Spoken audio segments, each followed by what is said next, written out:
Vamos dar boa tarde à nossa equipe de comentaristas políticos da O Dia TV, equipe que tem dado o que falar, viu? Estou querendo levar vocês de mim, mas eu não deixo. São todos meus amigos aqui. Edna Maciel, olá. Olá, boa tarde, Lívia. A senhora está num lugar diferente hoje. Que será? Você notou? Edna, muito obrigado por ter ficado nessas minhas folgas. Estava precisando descansar. A pele aqui como tá boa? Tô vendo, pele de pêssego. As Maldivas fizeram muito bem, minha filha. Muito bem, chique, ó, Eliezer e João. Quando você for lá, eu lhe dou recomendações de onde visitar, tá bom? Boa tarde, Edna, seja bem-vinda e, é claro, mais uma vez, muito obrigado. Boa tarde e obrigada a você pela confiança e oportunidade. Eliezer Rodrigues, boa tarde, seja bem-vindo. Obrigado, boa tarde, Lívio Galeno, Edna, João, telespectadores, boa tarde a todos. João Magalhães, boa tarde para o senhor também, seja muito bem-vindo. Olá, Lívio, muito obrigado, boa tarde para você, seja bem-vindo de volta, boa tarde a todos. Muito bem, vamos falar do assunto que talvez mais repercutiu nas últimas horas, nos últimos dias em todo o nosso país. Porque depois de confirmar a filiação para o dia 22 de novembro, o presidente Jair Bolsonaro voltou atrás e disse que a filiação ao PL está adiada e sem data oficial para acontecer. Nos bastidores se comenta que a indefinição de partidos, na realidade do partido PL em estados como São Paulo, Pernambuco e também o Piauí, seria o motivo para a não filiação do presidente da República. Aqui em nosso estado, a notícia foi comemorada, por exemplo, pelo deputado federal Fábio Abreu. Não é novidade para ninguém que o PL aqui no Piauí é completamente fechado com o governador Wellington Dias. O que se comenta nos bastidores é de que o partido PL teria total liberdade para manter essa aliança com o governador Wellington Dias e com o grupo político do Partido dos Trabalhadores em 2022, de certa forma, então, apoiando a candidatura de Rafael Fonteles. Mas, de acordo também com o que se comenta nos bastidores da política, ficaria algo muito não confortável para Jair Bolsonaro assumir uma filiação com um partido que não está 100% fechado com seu plano de, no caso, reeleição em 2022. Eu começo lá pelo canto, João Magalhães. Você acredita que melou de vez essa filiação de Jair Bolsonaro ao PL ou ainda há esperanças do partido receber o presidente do Brasil e seus quadros? Olha, Lívio, com certeza na política tudo é possível e a gente está falando de algo que só pode ser resolvido com bastante pragmatismo. E o presidente do PL, Valdemar Costa Neto, é conhecido por ser pragmático. Não é à toa que é um líder político, aí, líder partidário, que sempre está na base de todos os governos. Mas, sem dúvida nenhuma, há uma dor de cabeça a ser resolvida, tanto pelo Valdemar da Costa Neto quanto pelo presidente Jair Bolsonaro. É preciso que a gente entenda que a raiz desse problema está realmente nos diretórios estaduais. O presidente Jair Bolsonaro quer ir para um partido onde ele tenha totais condições de fazer intervenção nos estados. Por quê? Porque é interessante para ele, sendo candidato a presidente, ter o apoio do partido em todo o país e não tenha dor de cabeça por explicar determinado tipo de aliança. O PL, por exemplo, o partido no qual ele já estava, como ele mesmo disse, 99% fechado, tem dificuldades de fechar apoio com o presidente Jair Bolsonaro em alguns estados, como é o caso aqui do Piauí, onde a gente sabe que o PL sempre esteve aliado ao Partido dos Trabalhadores. Então imagina aí a dor de cabeça que é, principalmente no estado de São Paulo, que é um estado maior, tem um eleitorado maior, tem uma visibilidade, as discussões políticas lá têm uma visibilidade maior em todo o país, então o presidente Jair Bolsonaro tem essa definição, ele quer ir para um partido onde todo o partido apoie ele tenha acesso, claro, a dar ordens, pelo menos ali naquele período de campanha, como aconteceu lá no PSL, ele comandou o partido nas eleições e depois das eleições entregou o partido a quem de fato era o dono, né, que era o deputado Luciano Bivar. E agora ele quer a mesma coisa, ele quer ir para o PL ou para outro partido, mas pelo menos na campanha eleitoral, ele quer todo esse partido, que esse partido seja comandado por ele, para ele não perder, para ele não ter estresse no decorrer da campanha. Mas o PL é conhecido por dar uma certa autonomia a diretórios estaduais. É bom lembrar, e também por uma ligação histórica. Ora, o PL aqui no Piauí, comandado pelo deputado Fábio Xavier, é bom lembrar que ele tem uma história de muitos anos com o PL. O pai dele, né, o ex-deputado Xavier Neto, foi quem sempre comandou o PL aqui. Então, fica aí, nessa semana passada a gente repercutiu muito, como ficaria o PL no Piauí com a filiação de Bolsonaro. O eleitor provavelmente não entenderia como é que o partido do presidente Jair Bolsonaro estaria aliado ao governador Wellington Dias no Piauí. Então, é um problema que só pode ser solucionado com muita conversa e bastante pragmatismo. Eu acredito que o presidente Jair Bolsonaro vai ter que ceder em alguns momentos. Ele só vai encontrar um partido grande para ir se ele abrir mão de algumas coisas, entre elas liberar os diretórios estaduais, pelo menos em 3 ou 4 estados, para que não sigam efetivamente a orientação do Partido Nacional. Senão, ele vai ter que procurar um partido pequeno, porque os grandes partidos sempre têm essa prioridade, né, que é dar autonomia para os diretórios estaduais, porque eles estão interessados, obviamente, na formação de uma bancada federal na Câmara e no Senado bastante fortes. Eliezer, se não PL, onde, Eliezer? Que partido seria esse que poderia abrigar Jair Bolsonaro de olho em 2022?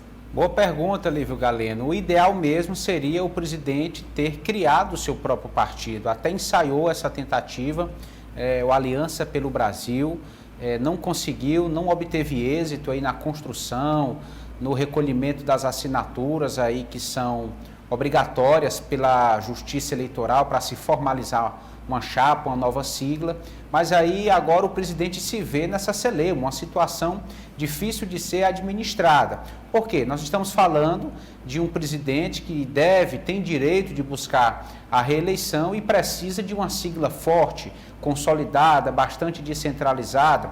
Alguns partidos atendem a esse perfil e, naturalmente, o presidente ele quer comandar e, como já detalhou o João Magalhães, ele precisa fazer as intervenções nos estados e ter uma sigla o mais unificada possível. Não é interessante o presidente conviver com divisões, com fragmentações, com inconstâncias. É preciso um grupo forte e realmente adepto à ideologia, ao programa, à perspectiva de continuidade do governo do presidente Jair Bolsonaro. Então, assim, a princípio, aí o presidente declarou que tem 99% de chance de se filiar ao PL, mas aí há dificuldade com alguns diretórios expressivos, como os colegas já lembraram. E aí, então, como administrar uma situação como essa? Será que o partido que vinha se construindo, crescendo, aumentando suas fileiras, vai aceitar ceder totalmente em todos os estados? Eis a questão. Então, o presidente, durante essas tratativas, precisa amadurecer bastante. Qual sigla daria melhor essas condições para o presidente se enquadrar, poder comandar, sem gerar tantas divisões, sem gerar tantos problemas regionalizados? Não é fácil, em um país com dimensões continentais, você ter um grupo tão unido já pronto, diga-se de passagem. Uma coisa seria construir, agora querer pronto, já sentar na cadeira de presidente do partido, é que é complicada essa questão. Então, e não tendo conseguido criar o próprio partido, com o seu próprio perfil, a sua força, o presidente agora se vê nessas questões complexas. Alguns partidos estão realmente de portas abertas, não só o PL, lembrar também do Progressistas, do ministro Ciro Nogueira, que diversas vezes já se manifestou aí favorável ao ingresso do presidente em suas fileiras. Agora, garantir uma unidade nacional nesse sentido é que realmente é difícil. Agora é medir qual o partido com menores problemas nesse sentido de ter alguns diretórios regionais que não são a favor do presidente, porque um partido só, com 100% de unidade, é praticamente impossível. Edna Maciel, eu acredito que quando olhamos para a situação de Jair Bolsonaro em 2022, eu gostaria de aproveitar esta fala do Eliezer de que estamos em um país continental, em que se achar um discurso muito bem lapidado, uno e coeso em um país deste tamanho, em um país que gosta tanto de política, que gosta tanto de debater essas questões e, é claro, possui muitas particularidades Brasil afora, é algo muito difícil, é um trabalho de Hércules, praticamente impossível de ser acompanhado, de ser feito no contexto que estamos observando. Mas eu acredito que, olhando para a situação de Jair Bolsonaro, desperta também na nossa população, dos nossos telespectadores, dos nossos eleitores, a necessidade de observar a chamada coerência política. Nós não podemos aceitar ou não deveremos, de certa forma, achar normal que uma situação como essa, em que Jair Bolsonaro se filiaria a um partido que em praças importantes como São Paulo e até aqui no estado do Piauí, partidos estariam contra ele.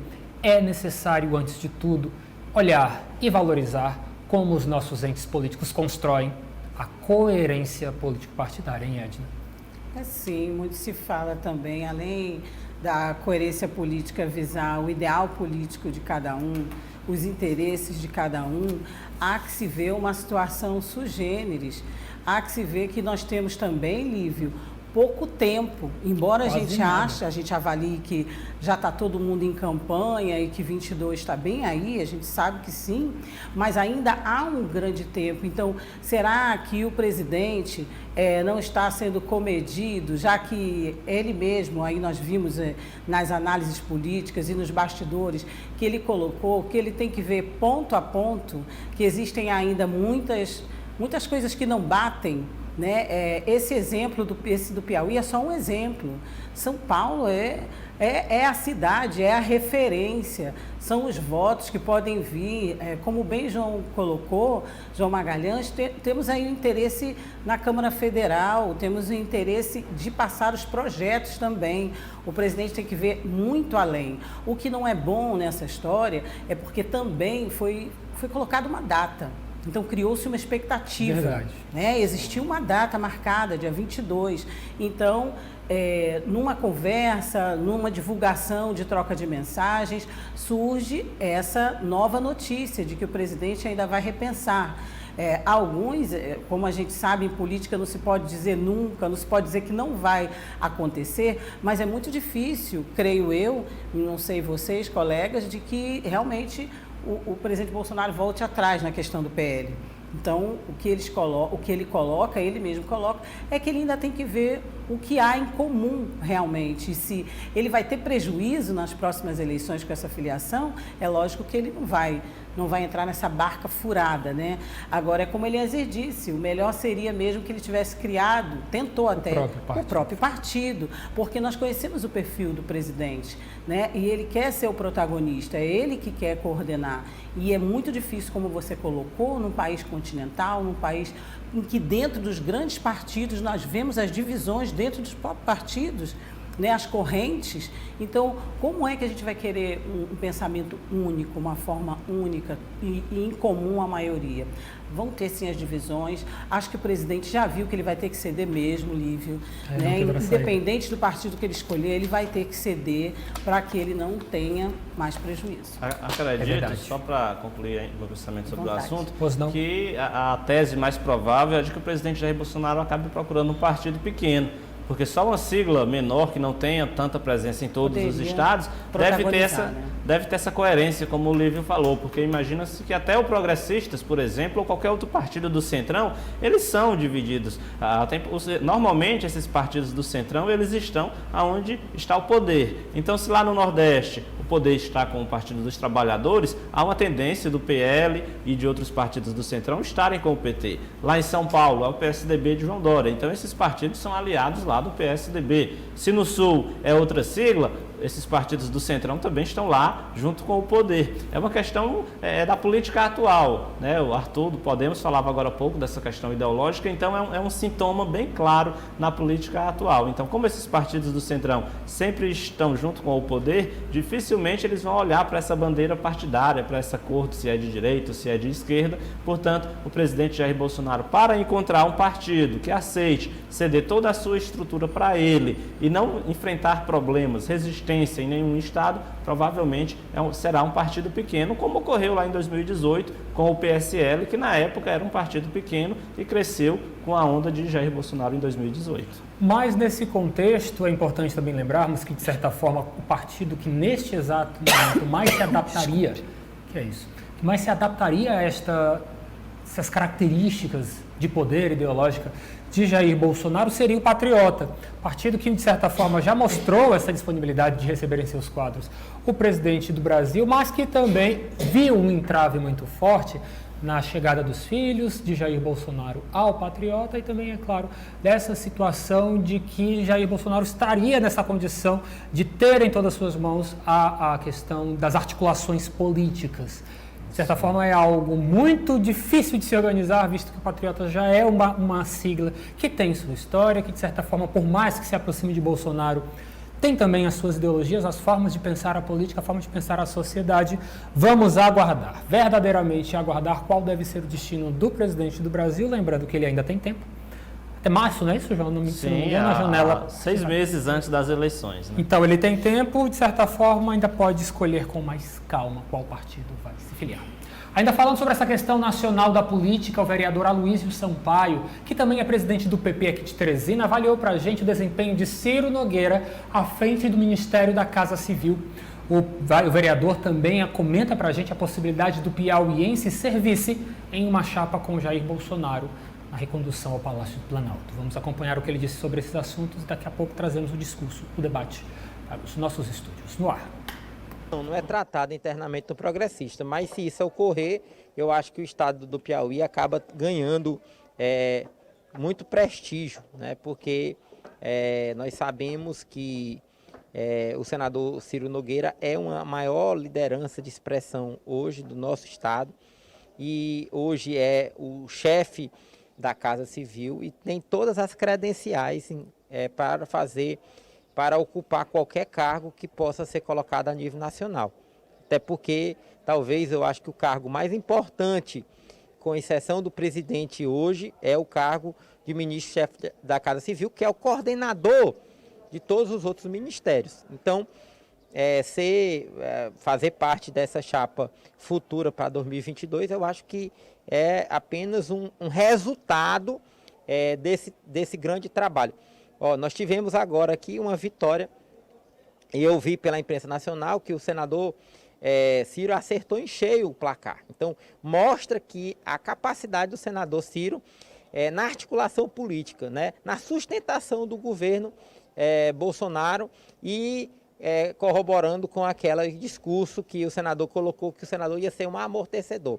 Eu tenho expectativa que agora, diante da chegada do governo, do senador no governo, que o governo já melhorou muito a sua articulação política e que agora, com a aprovação desse auxílio de R$400, nós vamos ter aqui no Nordeste, principalmente no estado do Piauí, uma grande melhora na economia e possivelmente também uma grande melhora na popularidade do presidente Bolsonaro. Ciro Nogueira como pré-candidato a vice de Jair Bolsonaro já é algo que se fala, que se comenta há muito tempo. Quero saber de você, João Magalhães, como é que você observa essa possibilidade? E é claro, todos nós sabemos que realmente a ida de Ciro Nogueira para a Casa Civil foi, de certa forma, para apagar incêndios. E, de certa forma, é o que ele tem feito lá no Ministério.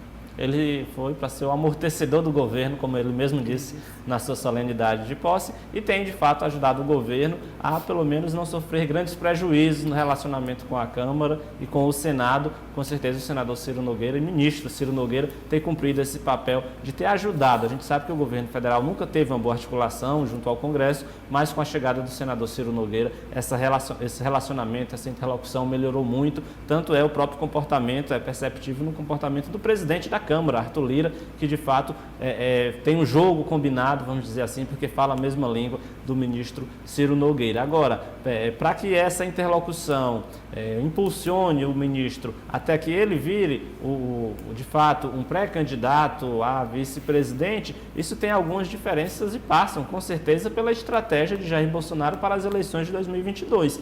É preciso que a gente aguarde um pouco para saber qual vai ser a camisa que Jair Bolsonaro vai apresentar na campanha eleitoral. Em 2018, a gente tinha um Jair Bolsonaro contra a política, né? Defendendo um discurso da segurança pública, defendendo um discurso da nova política. E agora, para 2022, qual será o discurso que o presidente vai adotar? Eu acredito que, a depender desse discurso, dessa estratégia de Jair Bolsonaro, com certeza Ciro Nogueira cai bem na condição de ser de ser um candidato ou pré-candidato a vice-presidente. Mas, se o presidente Jair Bolsonaro vier com um discurso meio que rejeitando a sua relação com o Congresso, né, dizer que teve que ceder alguns pontos da sua gestão porque precisava administrar, aí nesse ponto eu acredito que não casaria bem uma aliança com o ministro Ciro Nogueira. Então, eu prefiro aguardar para saber qual será a estratégia de Jair Bolsonaro nas eleições de 2022. Apenas quando ele definir a sua estratégia, com certeza a gente vai ter mais clareza para imaginar qual tipo de perfil vai ser o mais adequado para ocupar o de vice-presidente da República. Ok, João, muito obrigado pela sua participação. Nós vamos dedicar esses últimos momentos aqui do nosso quadro desta segunda-feira para, de certa forma, deixar muito claro e repudiar de forma pública a postura do vice-prefeito de Teresina, Robert Rios Magalhães, ao comparar situações administrativas da realidade, é claro, fazendo chacota com o fato do ex-prefeito de Teresina, Firmino Filho, ter realmente cometido um suicídio. E é importante, foi um assunto que foi debatido, discutido, foi de certa forma estampado no nosso portal odia.com para que você de casa possa entender melhor do que nós estamos falando. Nós vamos ao portal odia.com, infelizmente, falar desta falta de postura, falta de senso do vice-prefeito de Teresina. A matéria que está no ar é o seguinte: ao falar sobre contratos da PMT, Robert Rios diz que Dr. Pessoa não vai pular do 14º andar. Em um áudio que circula nas redes sociais, o secretário de Finanças e vice-prefeito contesta convênio da PM e diz que a prefeitura não é quartel para pagar gratificações a militares. O texto diz o seguinte: a prefeitura de Teresina está vivendo um impasse com os policiais militares que atuam fazendo o reforço da segurança nos terminais de ônibus da capital durante seus horários de folga. O pagamento por este serviço está acordado em um convênio firmado entre a PMT, a Prefeitura Municipal de Teresina, e a Polícia Militar, ainda na gestão do ex-prefeito Firmino Filho. O convênio celebrado entre as Trans e Polícia Militar prevê a realização de ações conjuntas de fiscalização de trânsito e policiamento ostensivo de trânsito em atividades desenvolvidas em conjunto com os agentes da S-Trans e policiais militares. Falando sobre este assunto durante este áudio, de certa forma nós chegamos ao seguinte trecho, que é o que realmente nos deixa mais tristes de ter que noticiar esta falta de zelo do tratamento das pessoas que realmente são vítimas de problemas mentais, que realmente passam por uma instabilidade mental e que levam, no caso, a cometerem suicídio. Doutor Pessoa não vai pular do 14º andar. Lideranças locais criticaram duramente uma passagem do áudio atribuída ao vice-prefeito Robert Rios, em que ele faz referências indiretas ao ex-prefeito Firmino Filho, falecido em abril deste ano. No áudio, há a seguinte passagem: no final da gestão, Dr. Pessoa não pretende pular do 14º andar, não. Ele vai continuar vivo e, para que isso aconteça, tem que fazer as coisas legais dentro da legalidade. E nós não vamos nos afastar 1 centímetro da legalidade. Fecha aspas. Falas que são, de certa forma, credenciadas a Robert Rios Magalhães, que se diz vice-prefeito de Teresina. Vamos agora à resposta da ex-primeira-dama do município e, é claro, deputada estadual Lucy Soares, esposa de Firmino Filho. Ela se utilizou das redes sociais para fazer o seguinte manifesto. Como você já acompanha aí no seu monitor, estou só procurando aqui no meu telefone porque minha vista não está boa. Mas a Lucy, ela realmente ela fez este post pedindo que fosse deixada em paz. Achei aqui, vamos lá. Lucy Soares: quando o vice-prefeito fala da morte do meu marido como falou, ele debocha não só da nossa família, mas de todas as famílias que perderam alguém para a depressão. Ele debocha de Teresina, que tem altos índices de suicídio. Ele debocha de quem já não pode se defender. Meu único pedido é que nos deixe em paz. Edna Maciel, uma falta de zelo, uma falta de humanidade gigantesca esta fala, esta, entre aspas, brincadeirinha que está circulando nas redes sociais, nesse áudio atribuído a Robert Rios Magalhães, desta falta de respeito e consideração. Acho que quando faz chacota, quando faz pouco caso da situação que realmente culminou com a morte do ex-prefeito Firmino Filho, ele faz chacota com a história de muitos piauienses, brasileiros, teresinenses, que infelizmente sofrem com depressão e que infelizmente perdem as suas vidas para o suicídio. Edna Maciel, como é que você observa esse tipo de postura? Episódio lamentável, como alguns outros mais que a gente tem pontuado aqui na fala de alguns políticos. Ponto 1, que todos nós devemos pensar bem antes de falar, antes de fazer declarações, principalmente nas redes sociais, que é o meio mais comum e que usamos mais. Então, não só nós, jornalistas, temos que ter cuidado, mas todos nós, por respeitarmos o outro. É uma questão humana somente. Outro ponto importante é o que a deputada Lucy citou. Além de falar como familiar, ela deve falar como parlamentar, como mulher, como cidadã. Nós temos altos índices de suicídio. Teresina sempre foi referência, infelizmente. Nós temos o maior cuidado com esse assunto, nós da imprensa e todos nós que conhecemos ou temos alguém que já tenha tentado ou tenha cometido suicídio. Há bem pouco tempo tivemos uma matéria no Portal Dia, no Jornal Dia, sobre esse assunto, de um último caso que aconteceu aqui, muito triste e lamentável.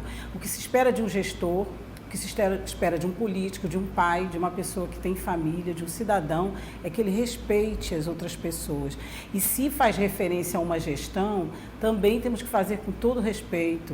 Então, é triste, é muito triste que ainda hoje a gente está falando sobre isso aqui. Mas é nossa obrigação fazer com que você, eleitor, com que você, telespectador, com que você repense sempre e pense muito, como o Lívio sempre pontua aqui.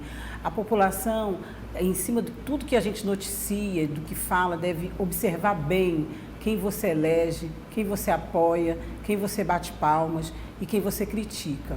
Então fica aqui o meu pesar imenso, porque nós temos na figura do ex-prefeito Firmino Filho uma figura de político, de pai e de ser humano. Então, independente de gestão, de briga política, dessas querelas, né, dessas discussões, nós devemos respeitar o ser humano. E a gente conhece muito bem a história do ex-prefeito Firmino Filho, independente de questão partidária, de simpatia, de qualquer coisa, conhecemos como gestor e conhecemos toda a história dele aqui em Teresina, no Piauí.